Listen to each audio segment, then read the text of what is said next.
My mother called me a liar from birth, all because of her belief in scientific parenting.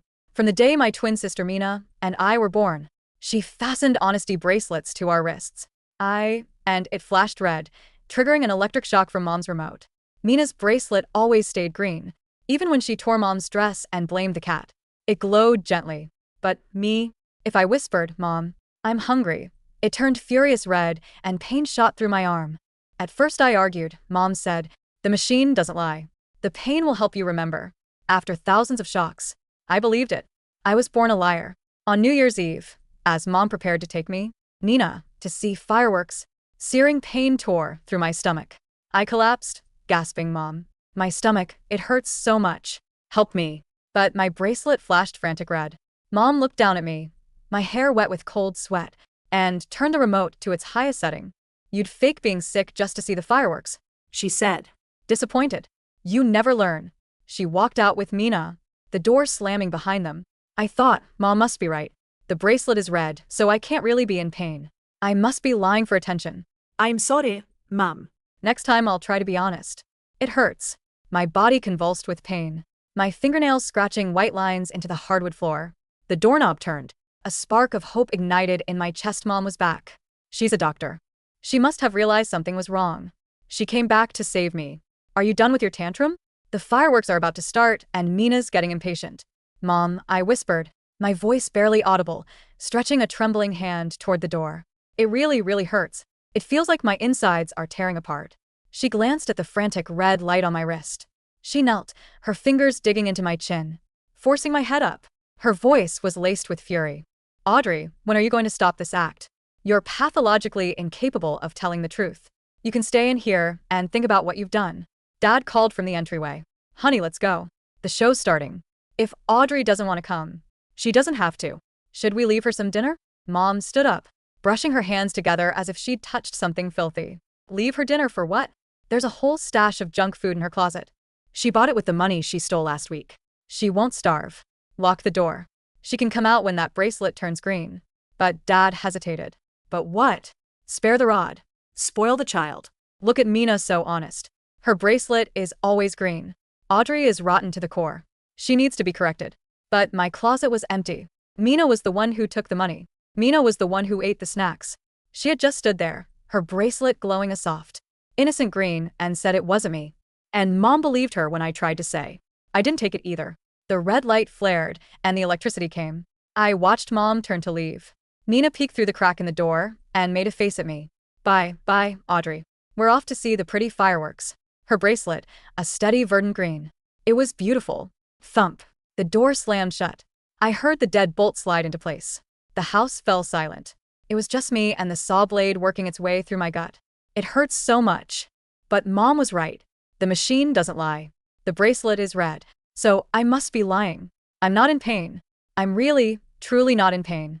Tears streamed down my face as I tried to hypnotize myself. I don't know how long passed, but the pain actually seemed to fade. With the last ounce of my strength, I crawled toward my desk. I had to write an apology. That was the rule. Whenever the red light came on, I had to write "I am a liar" 500 times. If I finished, maybe Mom would forgive me. Maybe she'd take me to the hospital. My hand shook as I opened the crumpled, worn-out notebook. It was already filled page after page with my previous apologies. Usually I wrote, "I'm sorry I was wrong. I won't lie anymore."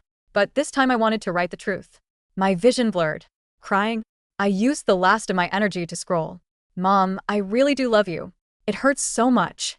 Why won't you just believe me? Please, Mom. Just believe me this one time." As I finished the last word, the agony in my stomach suddenly vanished. In its place was a lightness I never felt before. My body felt weightless. I was floating. I looked down and saw myself slumped over the desk, one arm hanging limply in the air, motionless. The bracelet on my wrist was still flashing a frantic, desperate red. So I was dead. But I still hadn't learned how to be an honest girl.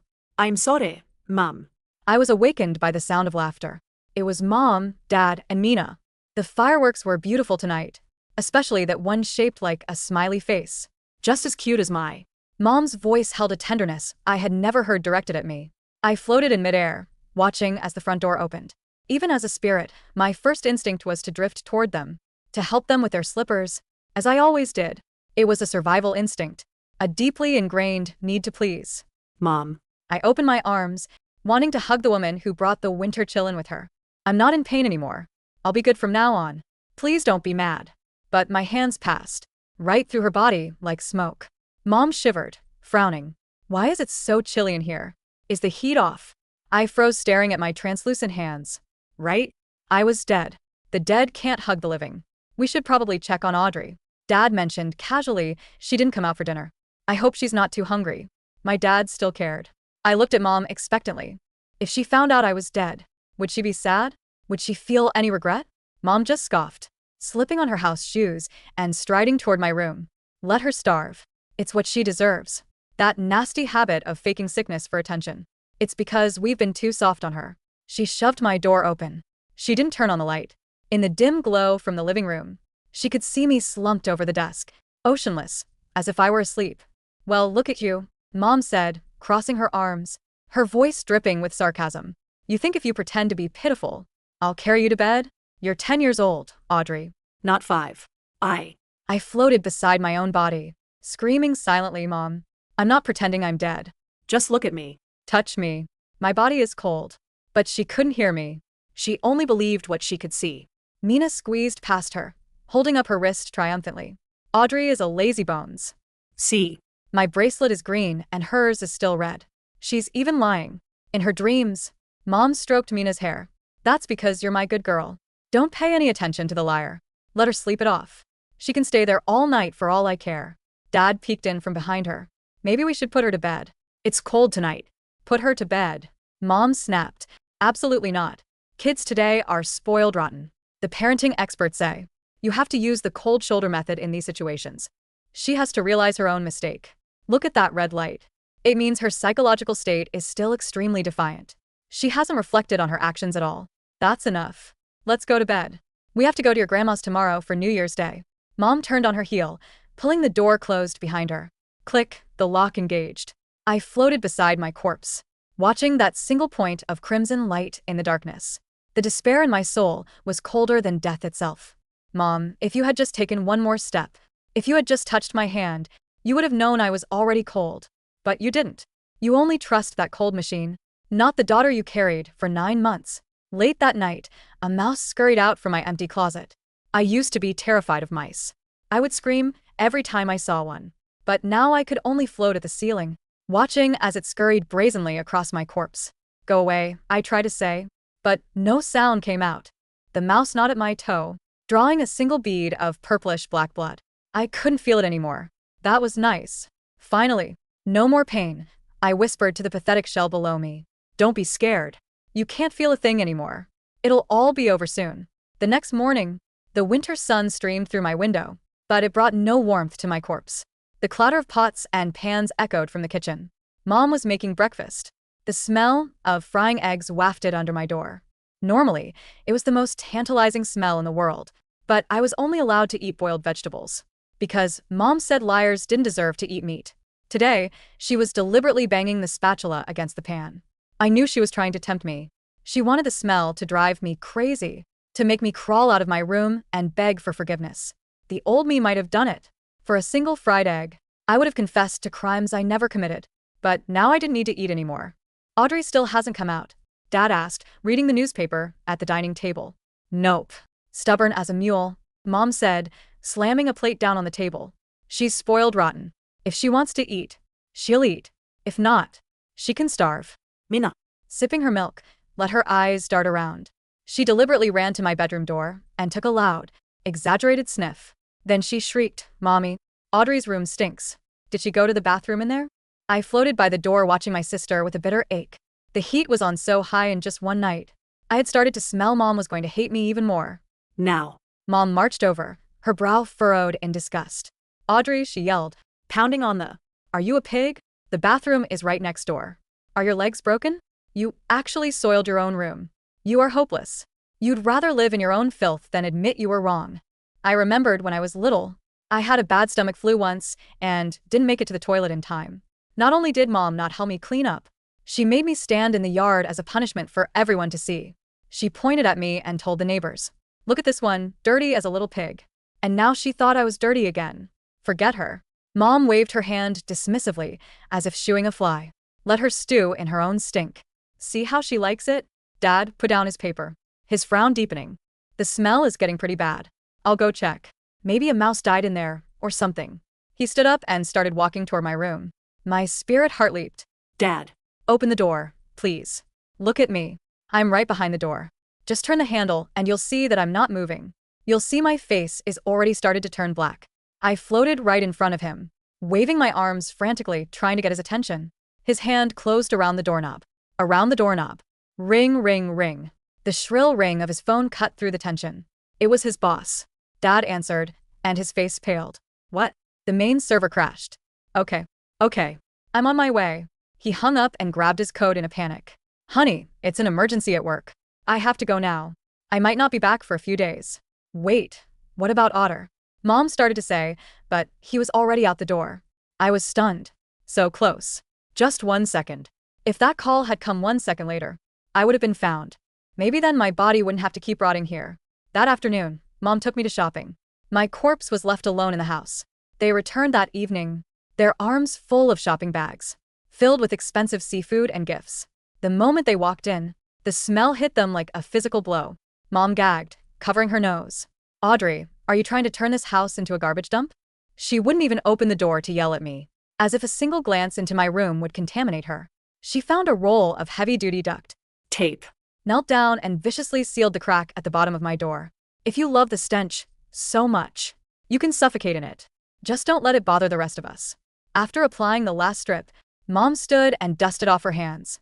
Satisfied there, peace and quiet, she went to the kitchen to steam the lobster. I looked at the sealed door, and the last flicker of hope in my soul was extinguished, along with the flow of air. I finally understood in my mother's heart, my life or death was less important than a seafood dinner. She would rather seal me away than open the door to see if I was dead inside. You win, Mom. I'll never bother you again. On the morning of the third day, the warm winter sun filled the living room, but it couldn't chase away the gloom that had settled over our home. The central heating was cranked up to a sweltering 26 degrees. The duct tape was no longer enough. A cloying, greasy stench of decay now permeated the entire house. Mom was arranging a bouquet of fresh flowers, but no matter how strong their perfume, the smell of my rotting body overpowered it. Snip. She violently decapitated a rose, a thorn pricking her finger. She had reached her limit. In her mind, I wasn't bathing. I was using my room as a toilet, maybe even hiding dead rats in there, all to disgust her, to defy her authority. Audrey, you've really crossed the line this time. Mom stormed into the kitchen, grabbed a rolling pin, and marched toward my room. Her face a mask of fury. I'm going to beat the filth out of you today. It's clear the shocks aren't working anymore. You need to learn a lesson. You can feel on your skin. I floated in front of her, looking at her contorted face, waving my hands frantically to stop her. Don't go in, Mom. Please don't. I'm hideous. I've started to rot. You'll be scared. Even though she didn't love me, I didn't want her to see me in such a horrific state. But she passed right through my soul and ripped the tape from the doorframe. Screech sound of the tearing tape was deafening. She jammed the spare key into the lock and twisted. Bang! The door flew open with violent force. A thick, almost tangible wave of putrefaction rolled out. As if from Pandora's box, Mom staggered back, bending over in dry heaving. Ugh, Audrey, what in God's name have you done? She looked up and saw me, still in the same position I'd been in 3 days ago, slumped over my desk, my back to her, perfectly still. To her, this was an act of silent defiance, the ultimate arrogance. Are you deaf? I'm talking to you. Are you still playing dead? Blinded by rage, he charged forward, raising the rolling pin high above her head. But she didn't strike immediately. She wanted to haul me up first to see the look on my stubborn face. Get up. Her hand shot out and grabbed the collar of my pajamas, her fingers closing around the back of my neck. And then she froze. The moment her skin made contact with mine, time seemed to stop.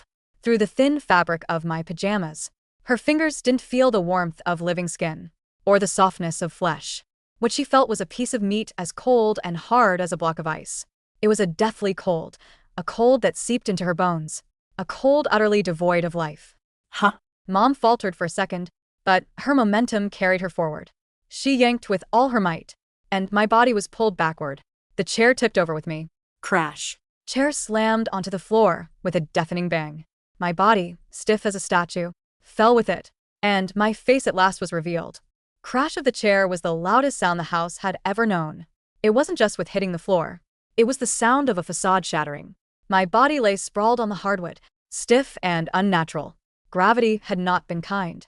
Because I had died, face down. The blood had pooled in my face and chest. A phenomenon the doctors called livor mortis. My skin was not pale. It was a mottled, bruised purple tight against the bone. My eyes were open, staring blindly at the ceiling. Cloudy and sunken, a darker fluid leaked from the corner of my mouth, staining the rug and the smell. Now that the pocket of air between my body and the desk was broken, the scent rose up in a suffocating wave. It was sweet, cooing, and primal. It was the smell of biology breaking down. Mom didn't scream, not yet. She stood frozen, her hands still raised in the air, gripping nothing. The rolling pin clattered from her other hand, rolling across the floorboards until it hit my cold, unmoving foot. Audrey, she whispered. It was a small, confused sound. It was the sound of a woman whose entire worldview, a world built on rules, control, and binary lights, had just collided with the chaotic, undeniable reality of death. Get up, she said. But her voice wavered. Stop. Stop doing this. She took a step back, wiping the hand that had touched my neck against her pants. Over and over again, she scrubbed frantically, as if she could wipe away the sensation of that impossible cold. Mina, she suddenly shrieked, her voice cracking. Mina. Go to your room. But Mina was already there. She stood in the doorway holding a half-eaten chocolate bar. She looked at the overturned chair. She looked at the purple swollen face of her twin sister. Mina didn't cry. She didn't gasp. She took a bite of chocolate, chewed slowly, and wrinkled her nose. EW, Mina said. She looks like a monster. Is she finally dead? That was the moment Mom broke. A guttural, animalistic wail ripped from her throat. She fell to her knees, not beside me, but away from me. She was a doctor. She knew. She knew what rigor mortis felt like. She knew what decomposition smelled like. She knew that no amount of correction or electric shocks could fix this. I floated near the ceiling, looking down at the tabloid. I'm sorry, I look so scary, Mom. I thought.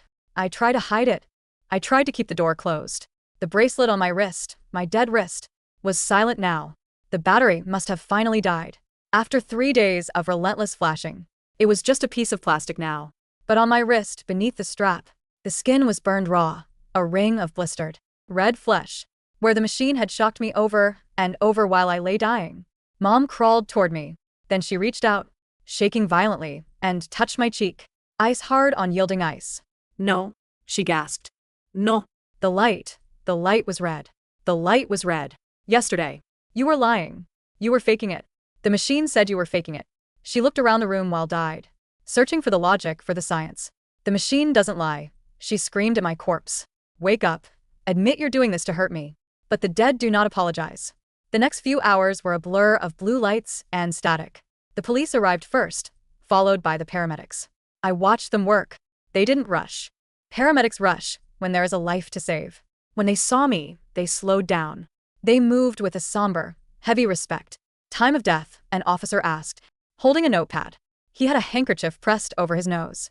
Coroner, a weary woman with kind eyes, knelt beside me. She gently lifted my arm. It was stiff. Hard to say, without the internal exam, she said softly. But given the rigor and the decomposition, at least 48 hours, maybe 72. 3 days, the officer asked, his voice rising in disbelief. She's been dead in here for 3 days. Mom was sitting on the living room sofa wrapped in a shock blanket. A female officer stood over her. Ma'am, the officer asked, when was the last time you saw your daughter alive? Mom stared at the wall. New Year's Eve, eh? She said. Her stomach hurt. And you didn't seek medical attention? The bracelet, Mom whispered. Her eyes were glassy. The bracelet was red. It means she's lying. It measures the truth. She lies all the time. She's a pathological liar. The coroner walked out of my bedroom. She was holding the bracelet. She had cut off my wrist. She held it with a pair of tweezers, dangling it like a poisonous snake. Officer, the coroner said, her voice tight with suppressed rage. You need to see this. The skin underneath its 3rd-degree burns. This device continued to administer electric shocks. After the heart stopped, the room went silent. What the officer asked, the subject likely died in extreme pain. The coroner continued looking directly at Mom. And as the body went into spasms, or perhaps as the body cooled and the resistance changed, this machine kept shocking her. For days, Mom covered her ears. It was red. It was red. The front door burst open. It was Dad. He was still wearing his coat. His face flushed from the cold. He looked at the police cars outside. The ambulance, the open door. Audrey, he called out. Panic rising in his chest. Helen, what's going on? He ran into the living room and saw Mom shaking on the couch. He saw the black body bag being wheeled out of my bedroom on a gurney. He froze. I drifted toward him. Daddy, I whispered. I'm sorry, you have to see this. He walked toward the gurney. The paramedics tried to stop him, but he shoved them aside with a strength I didn't know he had. He unzipped the bag. He saw my face. Dad didn't scream. He didn't cry. He simply collapsed. His legs gave out, and he hit the floor with a thud, his hand clutching the side of the bag. He made a sound, a low, broken wheeze like a man who had just been punched in the soul. My baby. He stopped. My little girl Mina sat in the corner armchair, swinging her legs. The police had given her a juice box. She watched Dad crying with a look of mild curiosity, as if she were watching a boring TV show. Daddy, don't cry, Mina said.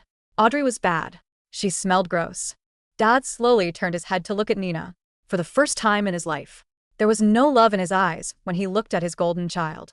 There was only horror. The autopsy results came back 2 days later.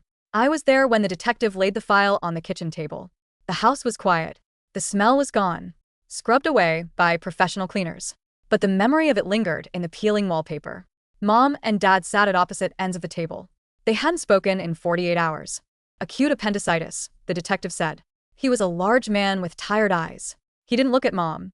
He looked at his hands. It ruptured on New Year's Eve. Sepsis set in quickly. It would have been excruciating. He paused, flipping a page. We also found traces of paper in her stomach. Dad looked up, his eyes. Red-rimmed paper. She was eating paper, the detective said, in the wood from pencils. We believe she was trying to quell the hunger pangs. Her stomach was otherwise empty. Mom made a small choking sound. But the snacks, the money she stole. We found the money, the detective said flatly. It was in Mina's room, hidden inside her dollhouse, along with wrappers for the junk food. The silence that followed was heavy enough to crush the house. Mom shook her head. No, that's impossible. Mina's bracelet, it's always green. Mina doesn't lie. The detective reached into his pocket and pulled out an evidence bag. Inside were the 2 bracelets, my red one and Mina's green one. We had these analyzed by a tech specialist. The detective said, do you know how these things actually work? Dr. Sterling? You're a doctor. You should know. Mom didn't answer. They aren't lie detectors, the detective said. Lie detectors. Polygraphs don't even work half the time. These are toys. They measure galvanic skin response, sweat, pulse rate, physiological arousal. He tossed the bag onto the table. When a person lies, they usually get nervous. Their heart beats faster. They sweat. The bracelet turns red. He pointed to my bracelet. Audrey was in pain. Her appendix was bursting. Her body was in a state of catastrophic stress. Her heart was racing. She was sweating from fever. Of course, the bracelet was red. It was screaming that she was in physical distress. He turned to Mina's bracelet, and Mina, Dad whispered, his voice trembling. Sociopathy, the detective said bluntly. Or extreme psychopathy. We see it sometimes. Some people can lie to your face, steal, even hurt others, and their pulse never jumps. They don't feel guilt. They don't feel fear. They don't sweat. The bracelet stayed green, the detective said, looking at Mom with utter disgust. Because your other daughter is physically incapable of feeling remorse. Mom stared at the plastic bands. Science she had worshipped, the objective truth she had clung to. It was all a lie. I wasn't a liar. I was just in pain. Mina wasn't honest. She was just cold. I killed her, Mom whispered. It wasn't a question. It was a verdict. The funeral was small. It snowed that day. I liked the snow. It covered everything in white, making the world look clean again. I stood by my own grave, watching the casket go down. It was a pretty casket, white with silver handles, much nicer than the bed I had slept in. Dad cried the whole time. He held my notebook against his chest, the one he had found on my desk, the one where I wrote, I really do love you. He hadn't let go of it since he found it. Mom stood there, but she wasn't really there. She was wearing black. She looked thin, frail. Her eyes were fixed on the dirt. She kept rubbing her right wrist over and over, as if she were trying to remove a phantom bracelet. Mina didn't come. She was with a child psychologist. The state had stepped in. They were evaluating her. Dad had told the social workers everything about the shocks, about the neglect, about the honesty bracelets. After the service, Dad walked to the car. Mom stayed behind Helen. Dad said, his voice was cold. We need to go. The lawyers are waiting. Leave me, Mom said. Dad hesitated, then nodded. He got in the car and drove away. He didn't look back. I knew he would never forgive her.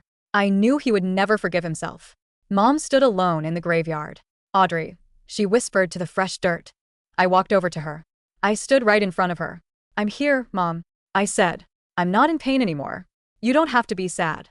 She fell to her knees in the snow. She dug her fingers into the freezing earth, clawing at the dirt as if she could dig me back up. I'm sorry, she screamed. I'm so sorry. I didn't know. I trusted the machine. She pulled something out of her pocket. It was my bracelet. She had stolen it back from the house before. The police took everything. She fumbled with the clasp and strapped it onto her own wrist. Punish me, she sobbed. It should have been me. She looked at the sky. I killed my daughter. I am a terrible mother. I deserve to die. She waited for the shock. She waited for the red light. But the bracelet stayed green. She stared at it horrified. No, she gasped. No, im leon. I'm a monster. Turn red. Damn you. Turn red. She screamed. I hate her. I hated Audrey. The bracelet stayed green. I loved her. I loved her more than anything green. I'm innocent green. She slammed her wrist against the tombstone. Smash. Smash, smash. Why won't you work? Because she was broken. Her mind had snapped. She felt everything and nothing at the same time. The machine couldn't read chaos. It couldn't read a soul that had already hollowed itself out. I reached out and placed my ghostly hand on her shoulder. It doesn't matter anymore, Mom. The machine never mattered. But she couldn't feel me. 3 months later, the house was sold. Dad moved to a small apartment in the city. He took my ashes with him. He put them in a beautiful urn on his mantle, right next to a framed photo of me, one of the few where I was smiling. He divorced Mom. It was quick. Mina was in a residential facility for youth with severe behavioral disorders. I visited her once. She was charming the nurses, stealing their pens, smiling that perfect innocent smile. But every night when the lights went out, she stared at the ceiling looking bored. She didn't miss me. She didn't miss Mom. She was just waiting for her next game. And Mom. Mom was in a place with white walls and soft floors. I spent most of my time there. She sat in a chair by the window staring at the sun. She didn't speak to the doctors. She didn't eat unless they made her. She wore a bracelet made of paper. She had made it herself, twisting a strip of napkin around her wrist. She would sit there for hours whispering to herself. I'm hungry, she would whisper. Then she would violently twitch, her body jerking as if shocked by an invisible current. Ow, she would say. Her voice flat. Red light. I'm lying. I'm not hungry. I'm cold. Twitch. Ow, red light. Lying again. She had become her own machine. She was shocking herself with her own guilt, trapped in a loop of her own creation. I sat on the windowsill swinging my legs. I looked young again. The purple bruises were gone. I looked like the 10-year-old girl I was supposed to be. I watched her torment herself. I watched her wither away, consumed by the logic she had used to destroy me. I wanted to hate her. I really tried. But as I watched her flinch from a pain that wasn't there, tears streaming down her face, I realized that she was suffering more than I ever did. My pain had ended when my heart stopped. Hers was just beginning. Mom. I whispered. She stopped rocking. She turned her head slowly, looking right at the empty space where I sat. For a second her eyes cleared. Audrey, she breathed. I hopped down from the window. I walked over to her and wrapped my arms around her neck. I pressed my cheek against hers. I couldn't hug her when I was alive. She wouldn't let me. I couldn't hug her when I died. I was too cold. But now, in this place between worlds, I held her. It's okay, Mom. I whispered into her ear. You can stop now. The light is off. She closed her eyes. A single long breath escaped her lips. Her shoulders slumped. I love you, she whispered. And for the first time in 10 years, I knew she wasn't lying. But I also knew it was too late. I kissed her forehead, a soft, ghostly touch. Goodbye, Mom. I pulled away. The room began to fade. The white walls dissolved into a warm, golden light. The pain, the hunger, the cold, it was all gone. I turned my back on the woman in the chair. I walked toward the light. I didn't need a bracelet to tell me the truth anymore. I knew who I was.